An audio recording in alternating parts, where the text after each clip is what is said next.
புனித லூக்கா எழுதிய நற்செய்தியிலிருந்து வாசகம். அதிகாரம் 10 இறைவசனங்கள் 25 தொடக்கம் 37 வரை.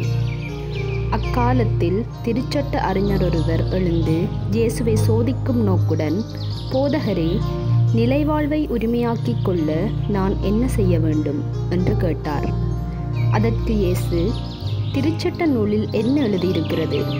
அதில் நீர் என்ன வாசிக்கிறீர் என்று அவரிடம் கேட்டார். அவர் மறுமொழியாக, உன் முழு இதயத்தோடும் முழு உள்ளத்தோடும் முழு ஆற்றலோடும் முழு மனத்தோடும் உன் கடவுளாகிய ஆண்டவரிடம் அன்பு கூர்வாயாக. உன்மீது நீ அன்பு கூர்வது போல் உனக்கு அடுத்திருப்பவர் மீதும் அன்பு கூர்வாயாக என்று எழுதியுள்ளது என்றார். இயேசு, சரியாய் சொன்னீர், அப்படியே செய்யும், அப்பொழுது வாழ்வீர் என்றார். அவர் தம்மை நேர்மையாளர் என காட்ட விரும்பி, எனக்கு அடுத்திருப்பவர் யார் என்று இயேசுவிடம் கேட்டார். அதற்கு அவர் மறுமொழியாக கூறிய உவமை, ஒருவர் எருசலேமிலிருந்து எரிக்கோவுக்கு போகும்போது கள்வர் கையில் அகப்பட்டார்.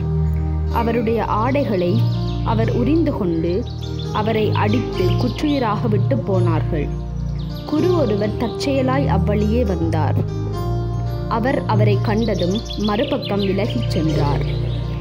அவ்வாறே லேவியர் ஒருவரும் அவ்விடத்துக்கு வந்து அவரை கண்டதும் மறுபக்கமாக விலகிச் சென்றார். ஆனால் அவ்வழியே பயணம் செய்து கொண்டிருந்த சமாரியர் ஒருவர் அருகில் வந்து அவரை கண்டபோது அவர் மீது பரிவு கொண்டார். அவர் அவரை அணுகி காயங்களில் திராட்சை மதுவும் எண்ணெயும் வார்த்து அவற்றை கட்டி தாம் பயணம் செய்த விலங்கின் மீது ஏற்றி ஒரு சாவடிக்கு கொண்டு போய் அவரை கவனித்து கொண்டார்.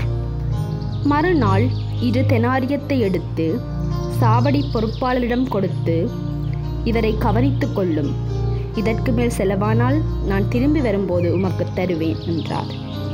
கள்வர் கையில் அகப்பட்டவருக்கு, இம்மூவருள் எவர் அடுத்திருப்பவர் என உமக்கு தோன்றுகிறது என இயேசு கேட்டார்.